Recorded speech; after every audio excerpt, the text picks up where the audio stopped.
لسائر العمل. وفي بعض النسخ نيتنا شرط لسائر العمل. وفي بعض النسخ النية شرط لسائر العمل. نية لشرط ya matendo yote. قاعدة hii ni moja katika قاعدة tano al-kubra, inaitwa قاعدة النية au al-a'mal bin-niyya au al-umur bi-maqasidiha. Inatoka hapa. Na asli katika hili ni kauli ya Allah subhanahu wa ta'ala, wa ma umiru illa liya'budu Allah mukhlisina lahu ad-din hunafa wa yuqimu as-salat ila akhir al-aya. Na hadithi ya Mtume sallallahu alayhi wasallam, innamal a'malu binniyati, idhan wa niyyatuna, nia yetu shartun, ni sharti lisairi al-amal, sharti la matendo yote. Matendo yote yanahitaji nia. Biha, kwa hiyo nia, as-salahu, kuna kufaa, wal fasadu, na kuharibika lilamal, kwa matendo. Hii nia itaifanya amal iwe salih, iwe njema, na hii nia itaifanya amal iwe fasid. Na kwa kauli za ulama, matendo yanayohitaji nia mubashara, moja kwa moja, ni katika masala ya al-ibadat. Ama al-mubahat, mathalan, sasa hivi wewe unapoenda kula chakula huhitaji nia, useme nawaitu an uftir au ataghadda au ataasha lillahi ta'ala, unaingiza mdomoni. Mtu hana shaka tahitaji ila nia. Ama في العبادات الذي معنا تقدير يا حديث إنما الأعمال بالنيات، وتقدير رجل إنما ثواب الأعمال، إنما صحة الأعمال بالنيات. ثواب za matendo, kusihi kwa matendo na kuharibika kwake kunahitaji nia. Na hili ni katika zile ahkamu mbili za ziada zilizoongezwa katika ahkamu tano za sheria. Sawa? Tumeona ahkamu khamsa nazijua, sio? أحكام فعل العبد 7 تقسم: الواجب والمندوب والمحرم. أقسام فعل العبد 7: الواجب والمندوب والمحرم، سنيو. والرابع المكروه ثم ما أبيح، يعني لمكروه ثم ما أبيح. والخامس الفاسد واختم بالصحيح. يتام inakuwa المباح الواجب والمندوب في عزاء، واجب المندوب ثم ما أبيح. sawa. Kisha kuna al-makruh, kuna al-muharram, kisha kuna as-sihha wa al-fasad. As-sihha wal-fasad, hizi ni hukumu mbili ambazo zimeongezwa katika zile ahkamu al-khamsa, zinakuwa ngapi? 7. Ndio hiyo kwa nia tutahukumu swala ya mtu sahihi au sio sahihi. Huwezi ukasema huyo mtu swala yake ni haramu. Habari. Swala ya huyo mtu ni haramu, hakuna kitu kama hicho. Swala ya huyo mtu ni fasid au swala yake ni sahihi au batil. Huwezi ukasema swala ya huyo mtu ni halali, swala yake ni halali. Hakuna lugha kama swala ni halali. Ipo lugha swala ni sahihi. Sio swala haramu, swala hii fasid. Kwa sababu nini? As-sihha wal-butlan au as-sihha wal-fasad. إذا بالنية تصلح الأعمال وتفسد، بالنية تصلح الأعمال وتفسد. كيشا akasema ad-din mabniyun 'ala al-masalih, dini imejengwa juu ya maslaha. Dini imejengwa na maslaha. Maslaha gani? Maslaha lil-ibad. Sheria imekuja hizi tunaziona aya, hadithi, taratibu na nidhamu za kisheria hazikuja kumkandamiza mwanadamu, zimekuja kwa maslahi ya mwanadamu. Mabniyun 'ala al-masalih, imejengwa juu ya maslahi kwa hawa wanadamu, kwa hawa waja.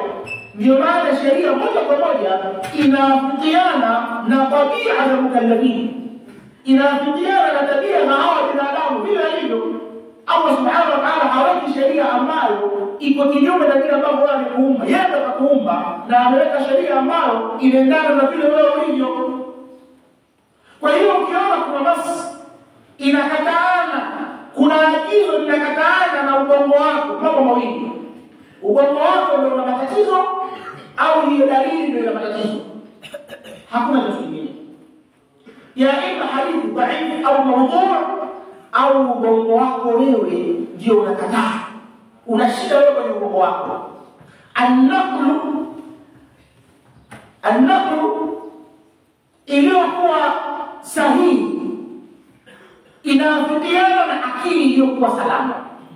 Ila ad-din mabniyun ala al-masalih, dini imejengwa katika maslaha, fi jalbiha, katika kuleta maslaha, wa dar'i lilqaba'i, na kuondosha iliyokuwa mabaya. Talib ilmi anta da'i, kwa sababu unapokuwepo pamana kuondosha mabaya na kuleta yale yaliyokuwa mazuri. Na hilo slogan ya manabii wote, kuamrisha mema, kukataza yaliyokuwa mabaya. Ta'muruna bil ma'ruf wa tanhauna 'anil munkar. Tanhauna 'anil munkar dar'un lil maqasid. Sawa? Ta'muruna bil ma'ruf jalbun lil masalih. Kuleta maslaha na kuondosha yaliyokuwa ni mafsada. Idan mabniyun 'ala al-masalih fi jalbiha, katika kuyaleta. Ad-dar'u lil qaba'i, kuondosha yote yaliyokuwa mabaya. Tunapata qaida mathalan ad-dararu yuzalu, au qaida nyingine daf'u al-madarrati muqaddamun min jalb al-manafi', kuondosha madhara kunatangulizwa kuliko kuleta maslahi. فإن تزاحم عدد المصالح، فإن بس كما تزاحم يتزونغانا يتابتانا يتدونغانا عدد المصالح، idadi ya mambo ya maslaha, mambo mema yamezongana, yako mengi yamezongana, ufanye lipi hujui? Anakwambia yuqaddamu al-a'la min al-masalih, litangulizwe lile la juu katika maslaha. La juu katika maslaha ndio litangulizwe. Unaangalia kwamba maslaha yake ikifanya thawabu zake ndio nyingi kuliko nyingine. Sawa? Mfano una muraja'a, mfano una sijui rakaa mbili tahiyatul masjid, una kuhudhuria sijui darasa. Yote haya ni maslaha. Watakuwa uangalie al-a'la ipi, hiyo ndio itakuliza. Usifanye hilo lenye thawabu dogo yakilingana na ikiwa hapana budi ufanye moja, angalia lenye faida ya juu, lenye thawabu nyingi zaidi kuliko nyingine. Unaingia msikitini, muadhdhin anatoa adhana, alafu wao watakusali tahiyatul masjid. Watu wengi wakifika jamaa anatoa adhana, wao wanafanyaje? Wanasali tahiyatul masjid. Hatusemi kwamba ni haramu, lakini huu ni uchache wa fiqhi ya kukadimisha masalih yanapokuwa yamezongana. Adhana dakika ngapi ya adhana? 2, 3, 4, 5, sio mathalan kama muadhdhin anakamtia dakika chache. Tamam? Jibu adhana upate thawabu ya adhana, unataka kufanyaje? Unakadimisha ile ibada ambayo ipo katika wakati wake, na kupangilia masalih lipi ianze. Watu wengi hapa ndio tumefeli. Na haya masalih yanatofautiana. Wakati mwingine inaweza kuwa maslaha kwa upande wa dini, kwa upande wa kidini, maslahi yako kwa dini utatanguliza yale maslahi au jambo lenye maslahi na dini kuliko maslahi ya watu binafsi au maslahi ya mtu binafsi yeye mwenyewe au wewe mwenyewe. Inapokuja maslahi ya wako wewe mwenyewe au maslahi ya mtu mwingine, unaangalia kinakufanisha kitu gani? Uende kwenye dawa mathalan, kwenda kwenye dawa na kwenda au kubaki nyumbani kufua nguo zako mathalan, usafi ni jambo zuri, lakini kitu ufanye uje kwenye dawa au ufue nguo zako. Baada ya dawa utakwenda kufua, lakini dawa ina kipindi chake maalum. Taratibu masalih wal awlawiyat, kitu utangulize. Ukifeli hapa utajikuta unafanya jambo la muhimu na kawaida, unaacha lile ambalo ni muhimu zaidi. Taqdim al-awlawiyat, lazima mambo yako yafanye kwa vipaumbele. Al-Imam al-Bukhari anataja katika al-Adab al-Mufrad kisa cha bwana mmoja anaitwa Jurayj. Jurayj siku moja aliitwa na mama yake akiwa anaswali rakaa mbili za sunna. Alipokuwa anaswali, mama yake akamwita, ya Jurayj. Jurayj akawa anajiuliza, ummi wa salati, mama yangu wa swala. Kuulizani hapo, rakaa mbili za sunna na kwenda kwa mama, unatauliza kitu kwa mama. Kwa nini kwa mama? Sheikh, kwa nini kwa mama? Kwa nini? Kwa sababu mama, kuitikia wito wa mama ni wajibu. Rakaa mbili za sunna, yani tahiyatul masjid, rakaa mbili za sunna na kumtii mama ni wajibu kwa rakaa mbili. Kwa Jurayj katika taratibu al-masalih akaona aliendelea kuswali, akaendelea kuswali. Mama yake anamuita mara tatu. Mwisho akamwambia dua, akamwambia, la yumitaka Allah hatta tanzura ila wujudi al-munisat. Hautakufa mpaka Allah akutizamisha, akufanye uangalie nyuso za wanawake wanaojiuza. Na kweli hilo swala likawa. Idhan taratibu al-masalih ni jambo muhimu sana. Yuqaddamu al-a'la min al-masalih, linatangulizwa lile la juu lenye thawabu nyingi na lile kwa bora katika yale masalih. Watutu kinyume chake, kinyume cha hikaya iliyopita, tadahuru al-mafasid, kuzongana mambo mabaya, yutakabu al-adna min al-mafasid, linafanyika ile la chini katika mafsada. Tumeona vizuri mafsada ya chini na mbele. Kisa mashuhuri, yule bwana aliambiwa moja ya mambo matatu: zina, kuua, kunywa pombe. Afanye lipi? Yeye kaona bora aje pombe. Ajena hajui kwamba hiyo ndio ummul khaba'ith. Alipokuja pombe akazini na akaua, akafanya yote matatu. Kwa hiyo anapokuja masala mazingira hiyo ukiangalia, labda tutumie lugha nyingine tuelewane. Nyumbani sisi asilimia kubwa tunaotoka hapa, familia zetu, baadhi yao watu wa bid'a, watu wa maulidi, kila sio masufi. Ikafika mathalan wanarehemu, si ndio? Na wewe kijana wao unaenda kusoma maana mshafi, basi unakuwa nalo al-allama, uje hapa upige fatha. Uje upige fatha. Maana ila hadhrat al-Mustafa Muhammad sallallahu alaihi wasallam wanakutaka ufanye hilo tu. Otherwise usipofanya hivyo, familia nzima inakutenga, familia nzima inakukata. Baadhi yetu ubaba sema pote habari, so amelikata kwenye haki bwana, ana ala al-haq. Aina neno inna Ibrahim kana umma, peke yake alikuwa ni imam na inatosha. Kwa hiyo mimi nikakae ndio sina shida, ana ala al-haq, ana ala al-manhaj as-sahih. Yani Sheikh, kipi bora, furqa au sema Fatiha alafu huku unafanya dawa taratibu? Unafanya dawa, sio? Unafanya dawa. Lakini kama haufanyi dawa, bora usijihusishe na hilo, fanya dawa. Leo bwana inshallah, lakini jamani ni taratibu katika sheria, au naomba kalima kidogo, jamani naomba kalima. Baada ya kutoa kalima, mimi siku moja nilifanya jambo lenye athari. Alifariki bibi yangu katika familia huko Mlimani. Tukaenda tukazika kama hivyo. Kijana wetu bwana, tena nakumbuka nimetoka Sudani leo, kesho kutwa ndio tunaenda kumzika. Yaani mimi nashuka tu naambiwa amefariki, kesho kutwa ndio kumzika, kwamba amekuja shekhe kutoka Sudani. Huyu bwana ndio anasimamia mazishi. Tumemzika, tumemaliza, tumekaa pale na bibizia kitabu. Kalakini kwamba wewe umechagua usome, utakisoma hiki wewe. Sina neno kabla tena.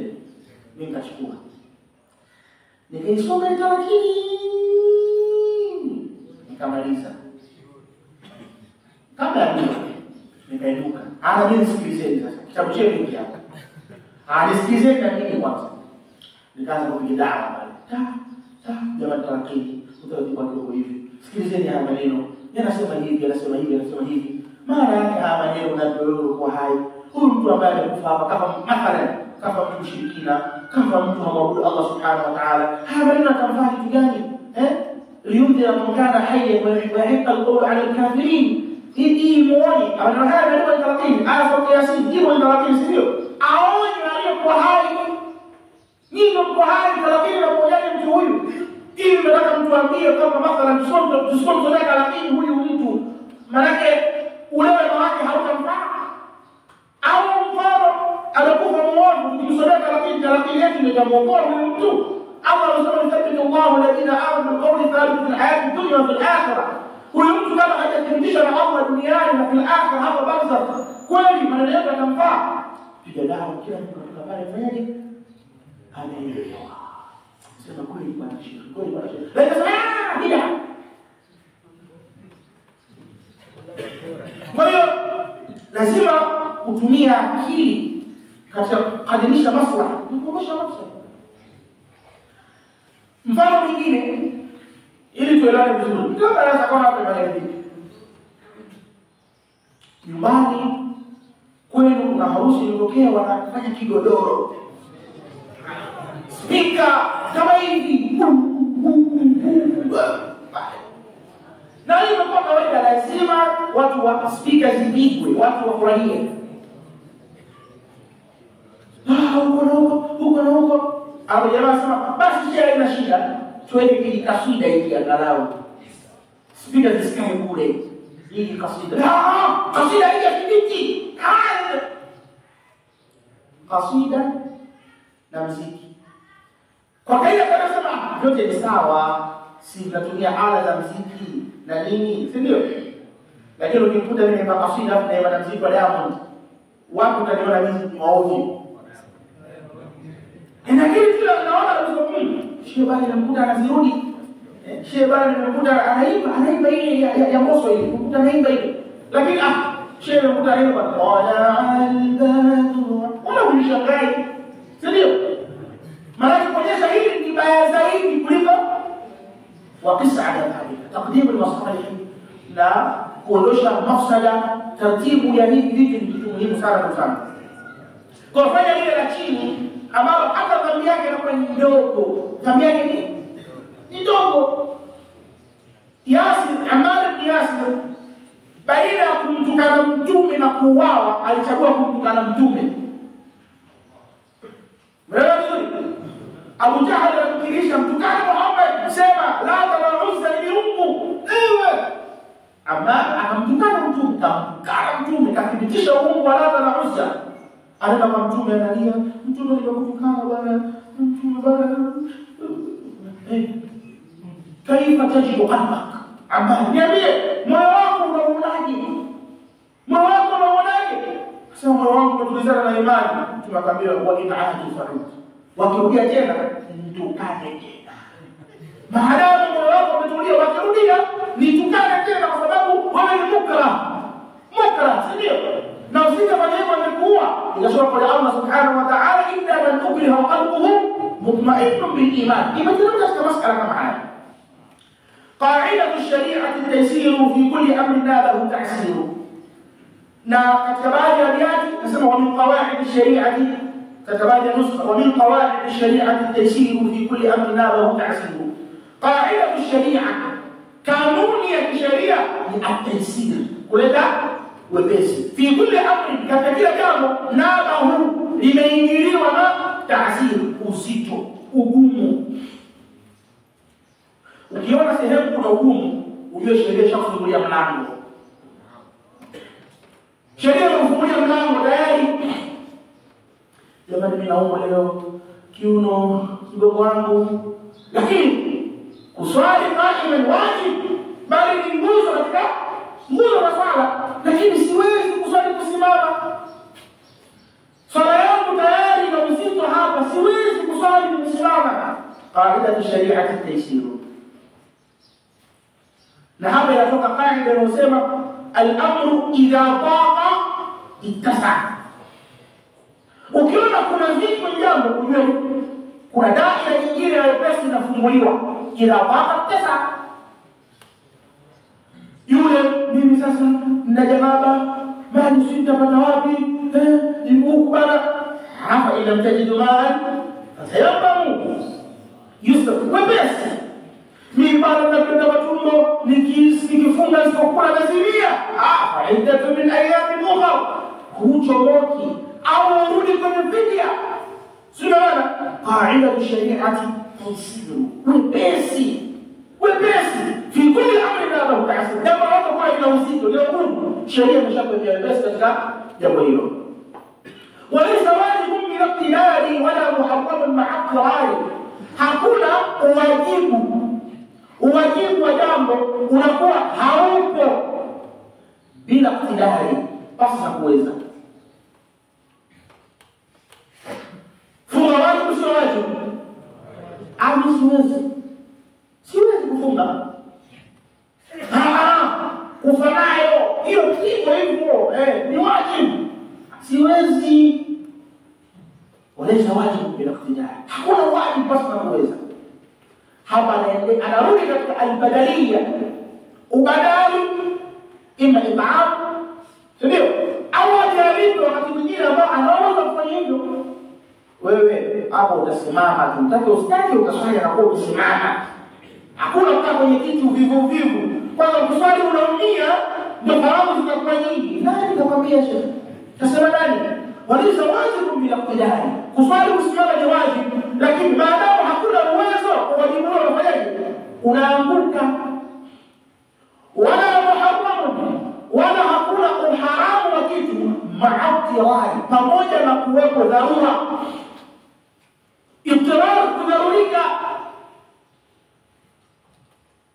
Umeenda zako baa fulani, tuseme yani sehemu ambayo imetokea, labda mfano tunawasafiri barabarani, umefika zako Mkapa pale, ile sehemu kuna vitu mbalimbali, sio?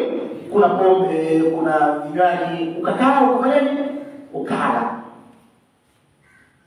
Huko ukapata na ukakabwa. Ukifanya hivi jirani yako ana tembo, sio?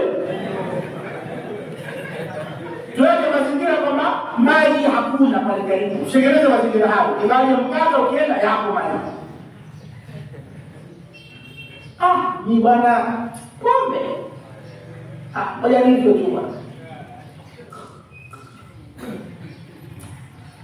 Ukifa na motoni.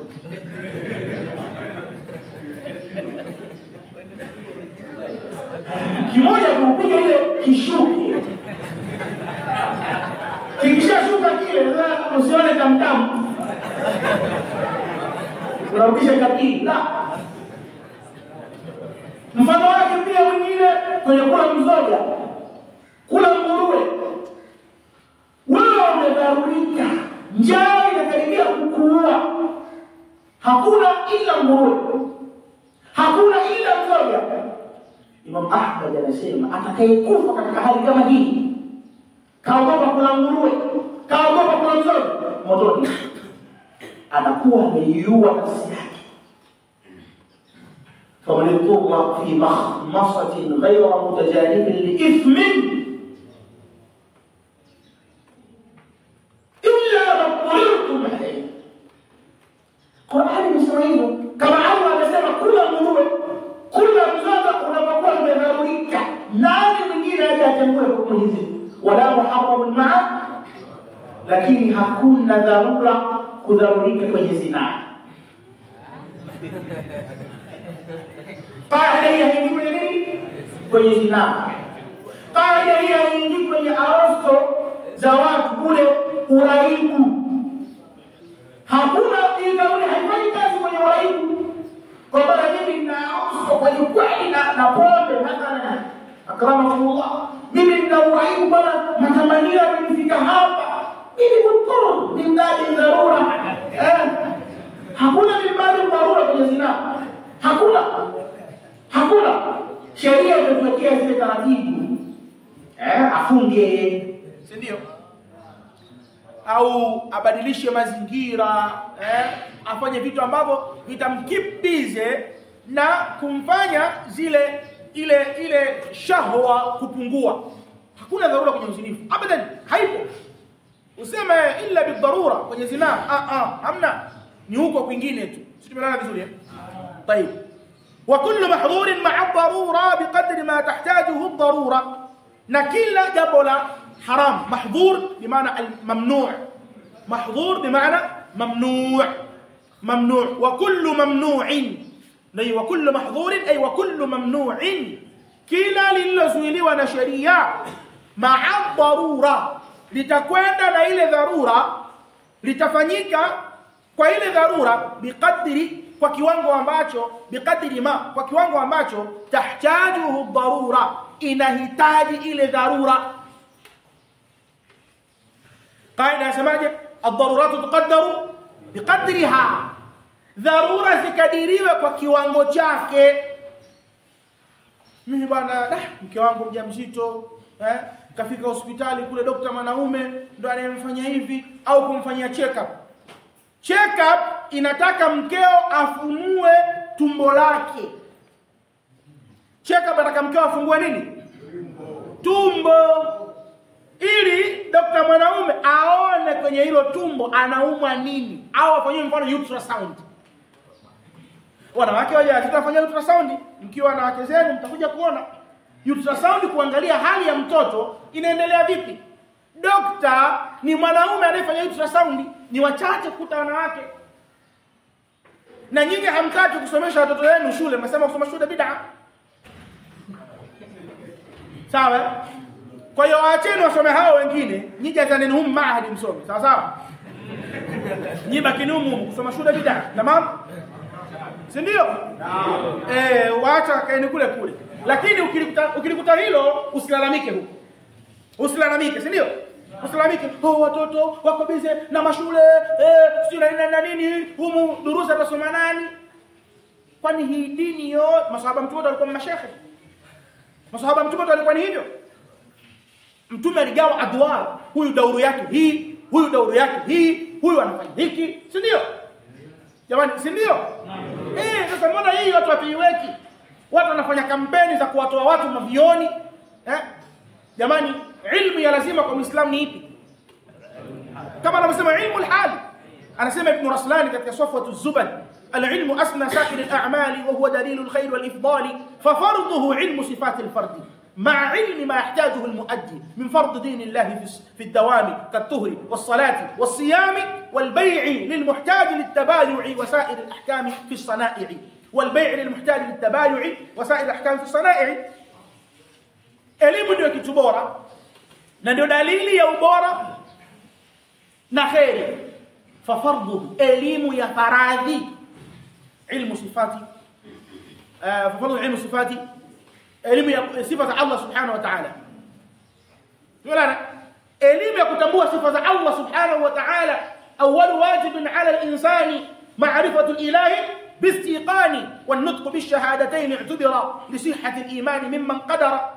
أول واجب على الإنسان لكم تنبوه معرفة الإله باستيقانه، كم تنبوه الله ويقين. هنا علم يا واجب، أما كسكي طلب العلم فريضة على كل مسلم. علمه هي علم أو دكتور PhD أو anayesoma sekondari, chuo kikuu, wote wana lazima kujua ilmu hii.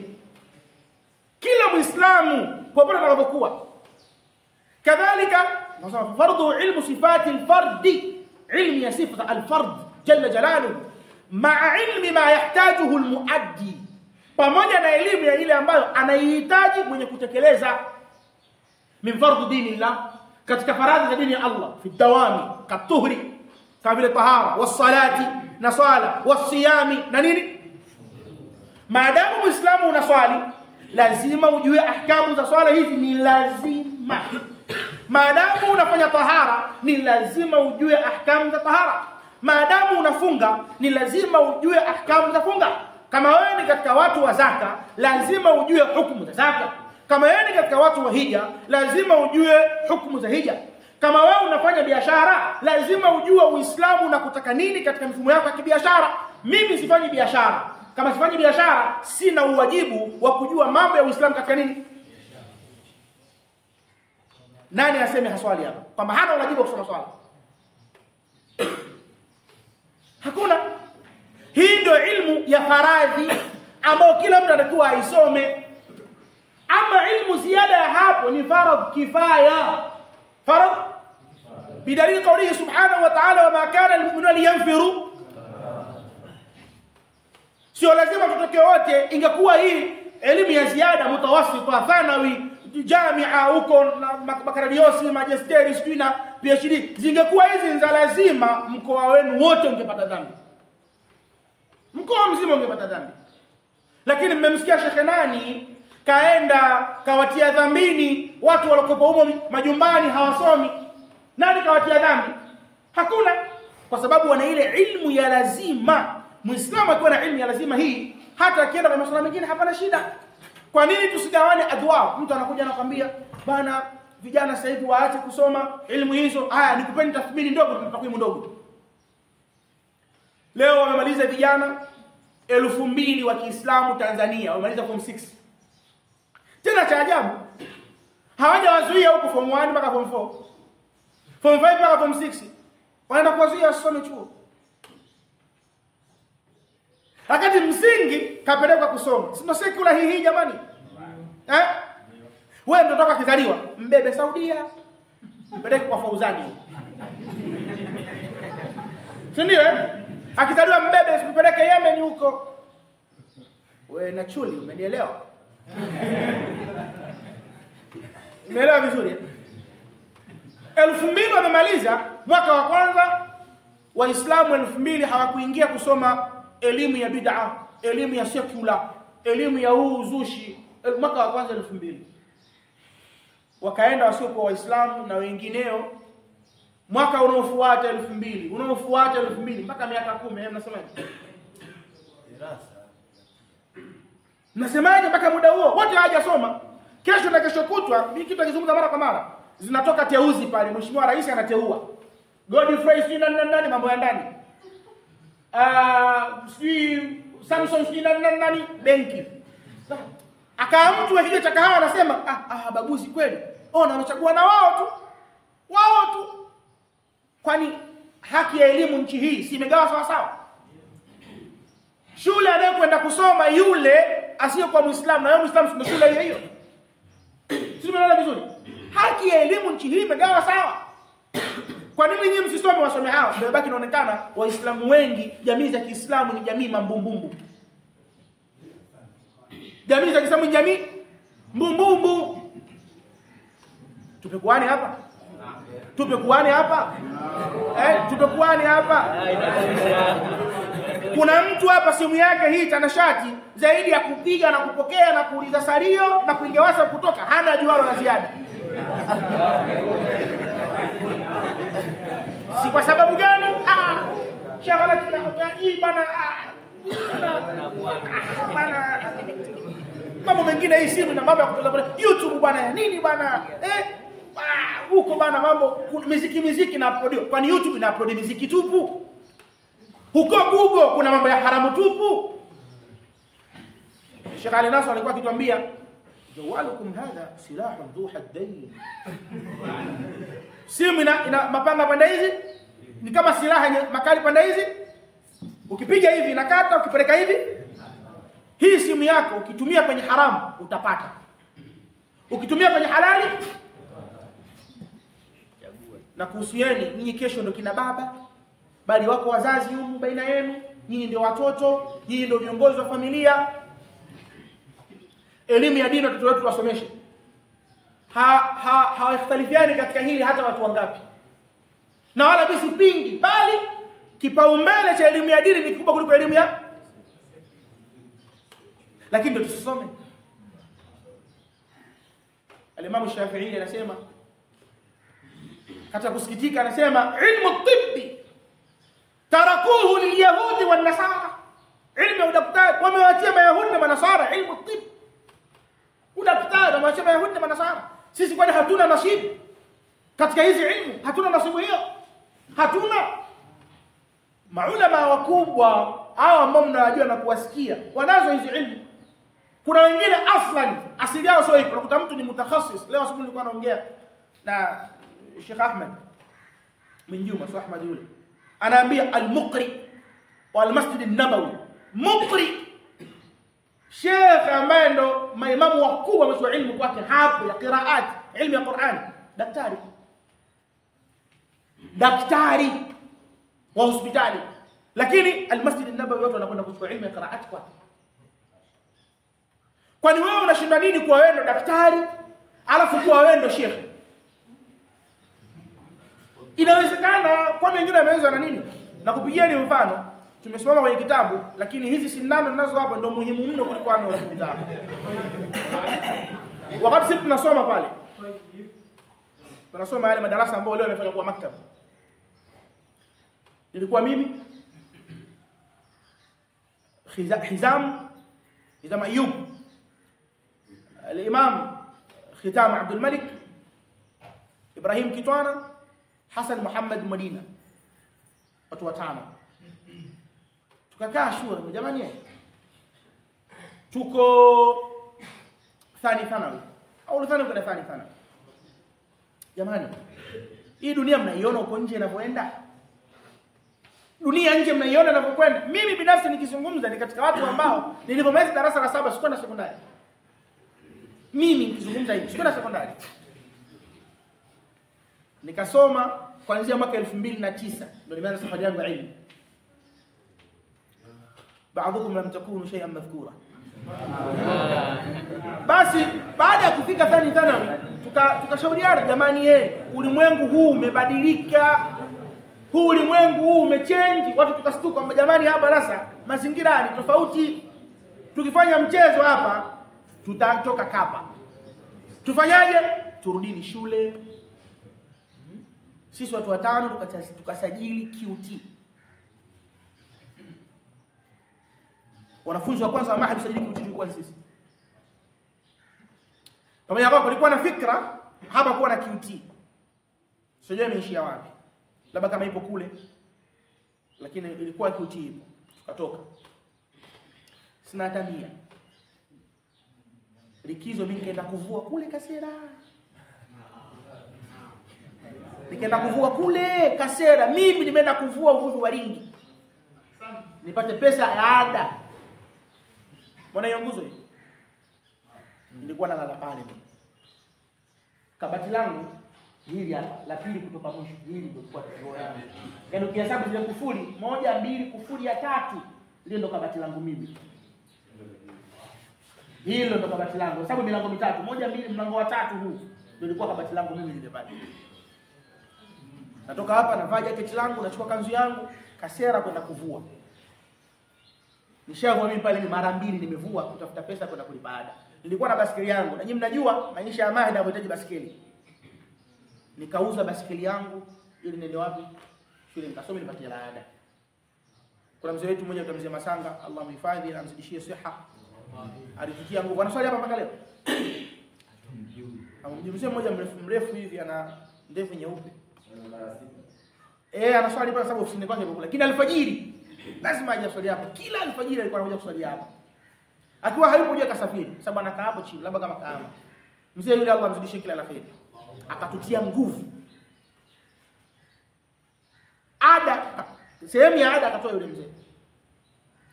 Nilikuwa nasomesha besha kina mama. Nikaandika risala ya kwanza, nilifanyia tarjuma inaitwa Hazina 10 za mwanamke. Ile hazina 10 za mwanamke nikampa ndugu yangu Khitamu, nikamwambia nenda kawaambie kina mama achangie 2200. Katoa kopi pale 2200 ile kina mama ni kama 70. Piga 2200 mara 70. Nikapata nguvu nyingine kwenda kulipa ada na kununua vitabu. Tumeelewana vizuri hapo? Tukasoma tumemaliza form 4. Mimi namaliza form 4 kama nilikuwa lengo langu nipate shahada ya form 4. Cheti cha form 4. Na kweli nikakipata. Hassan na Kitwana, mimi na wenzangu wale wengine wakapata, tukapata vyeti. Ibrahim akaenda form 5 na form 6. Katakharaji mumu pale walimu. Mwalimu wa Kiarabu, mwalimu wa Kiingereza, mwalimu wa Kiswahili. Yuko Dodoma sasa hivi mwalimu. Waulizeni walimu wanafahamu. Alikuwa akiuza vitumbua hapa na juisi. Kwa hiyo tusione haya mazingira tukaenda kwa waumini wetu kule tukawakazia kwamba jamani hapa watoto tuwasomeshe elimu ya dini wasome, lakini tusiipe kipaumbele hii ya secular. Lakini pia hii ya secular sisi tunahitajika tusome huku. Kwani Muislamu akiwa daktari uharamu nini? Muislamu akiwa engineer uharamu nini? Muislamu akiwa mhasibu uharamu wake uko wapi? Simuelewa ndugu zangu. Kwa hiyo hizi lazima na sisi tujiingize huko. Lazima tujiingize huko na sisi tukasome. Haya. Sheikh, I am on time. Niko on time. Muda wangu amekula mudiru. Kwa niko on time. Sijatimiza dakika zangu bado kabisa. Lakini namalizia niko beti kama ngapi hapa? Kama beti 10. Anasema wa kullu mahdhurin ma'a ad-darura biqadri ma tahtajuhu ad-darura. Tukasema ad-daruratu tuqaddaru biqadriha. Sawa? Anasema wa tarji'u al-ahkam lil-yaqin. Hukumu zote zinarudishwa katika nini? Fala yuzilu ash-shakku lil-yaqin. Shakka haiondoshi nini? Ni kaida nyingine ambayo tunasema nini? Al-yaqinu la yazulu bish-shakk. Yaqin haiondoshi kwa nini? Mara ya mwisho nakumbuka mimi nilitia udhu nikaswali adhuhuri. Na uhakika nilitia udhu. Lakini nina wasiwasi, je, nilienda chooni au sikwenda? Hapa ndo nina wasiwasi. Hili la kutokuwa na udhu ndo ninashaka nalo. Lakini la kutia udhu pale mwanzo nina yakini niliutia. Unajengea nini hapo? Ile yakini haiondoshwi na hii shaka. Nina yakini kwamba mimi nimeswali hizi rakaa 2. Ila nina wasiwasi nipo kwenye ya 3 au kwenye ya 4. Zile 2 usibomoe, ziache vile kwa sababu unabaki nazo. Hii uliokuwa nao ifanye kuwa ya 3, alafu swali ya 4, alafu sujudu lisahi kama Mtume alivyosema targhiman li shaytan. Ili shaytani aanukie kuwa. Tumeona vizuri? Fala yuzilu shakku lil yaqin. Wal aslu fi miyahina at-tahara wal ardi wath thiyab wal hijara. Asili katika maji yetu ni tahara. Siku moja ametaja Said Sabiq katika fiqh sunna. Siku moja Umar bin Khattab alipita katika mizabu. Katika maji hodhi fulani hivi. Alikuwa na kijana wake. Akamuuliza, ya Saqi, hal tardu miyaaka sibaa? Je, wanyama wakali, wanyama wanapita katika haya maji yako? Umar akamwambia, wewe unauliza maswali yao nini? Yote hayo nini ujitie kwenye shaka na heka zote za nini? Asili katika maji ni nini? Mtu anauliza hukumu ya maji ya mizabu. Maji yanochuruzika ule ukingo wa maji ule. Maji yale ni tahara sio tahara? Al-aslu fil miyah at-tahara. Umefika sehemu unakuta maji kwenye ndoo. Maji sijui nini na najisi. Al-aslu fil miyah hina al-aslu baqa'u ma kana ala ma kana. Al-aslu baqa'u ma kana ala ma kana. Umefika mtumbani unaangalia nguo. Hii nguo iko vipi? Tahara sio tahara? Na wakasema wal ardi wath thiyabi wal hijara. Asili katika ardhi ni nini? Ni tahara. Athiyab, nguo asili yake ni nini? Ni tahara. Mawe asili yake ni nini? Unafika kwenye begi lako, hii nguo usipanya kitia nini? Asili yake ni nini? Asili ya maji ni nini? Asili ya mawe ni nini? Asili ya ardhi ni nini? Al-aslu baqa'u ma kana ala ma kana. Usianze kujitia shaka. Ukiwa na wasiwasi, rejesha hicho kitu kwenye asili yake ilikuwa ni nini basi. Alafu unasonga mbele. Mambo yanakwenda hivi. Sawa? Kwa hiyo nini hukumu ya kuvaa suruali? Au nguo ambayo labda ipo katika mazingira ambayo labda wewe una wasiwasi kwamba itakuwa inajisika au haijajisika.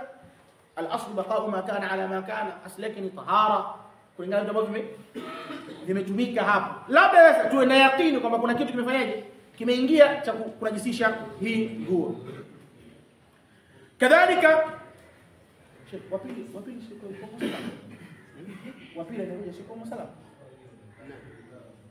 Sijajua ratiba. Ratiba ni mwalimu nani? Kama Abdul Hamid sasa kuja mwenyewe ajaje. Yuko nje. Ofisini. Atakuja inshallah. Awal aslu fi miyahina at-tahara wal ardi wath thiyab wal hijara. Asili katika maji ni tahara. Asili katika nguo ni tahara. Asili katika mawe ni nini? ni tahara. Asili katika ardhi ni nini? Shehe bana, nataka nikae hapa vipi? Nitajisika. Asili katika ardhi ni tahara. Kaa. Nataka nikae kwenye hili jiwe au nitumie hili jiwe kustanji. Vipi? Labda mfano kuita mfano hukumu ya jiwe fulani kulitumia au hukumu yake nini? Tahara. Hukumu yake inafaa kutumia kwa sababu asili yake ni tahara.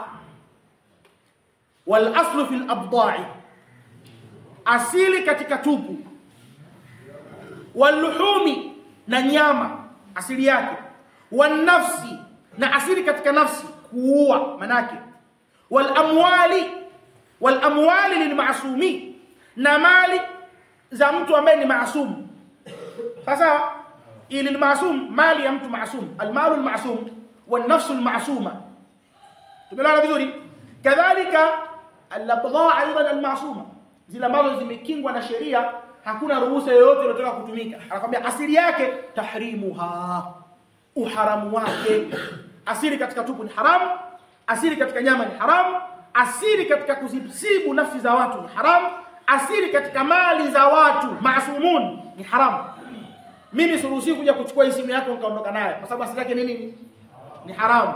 Mtu hawezi kwenda huko akamkamata tu mwanamke barabarani akamtumia, ni nini? Mtu kafika huko kukuta nyama tu yoyote, nyama madamu nyama tu akala, haramu. Nafsi ya mtu tukafika kutana kamuua, haramu. Asili yake ni haramu, asili yake tahrimuha, uharamu hatta yaji alhillu, mpaka uhalali uje. Ni nani analeta uhalali huo? Sheria. Fafahamu hadaka Allahu ma yumallu, basi fahamu Allah kuongoze yale yaliyokusudiwa, yale yaliyokusudiwa yafahamu. Ndio maana naambia asili ya zina ni haramu, asili kwa mwanamke ni haramu mpaka sheria ikwambie oa. Asili ya kula nyama ni haramu mpaka sheria ikwambie kula nyama fulani kwa vidhibiti hivi. Mali ya mtu ni haramu, haki zake ni zipi? La yahillu damu mri'in muslimin illa bi ihda thalatha au thalathati al-umur. Sio thalathati umur: الثيب الزاني، النفس بالنفس والثيب الزاني. nafsi kwa nafsi, nafsi yake itakuwa halali yeye kusibiwa na kuuawa kwa sababu na yeye amefanya kosa. Mwanandoa mzinifu fanya kosa, atariku lidini.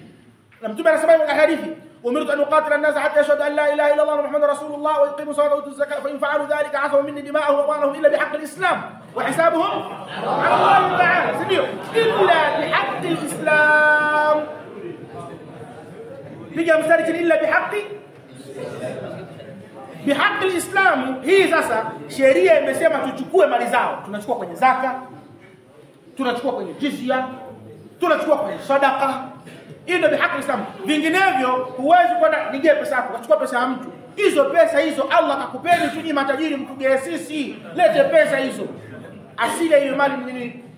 Allahumma labda kwa ridha yake.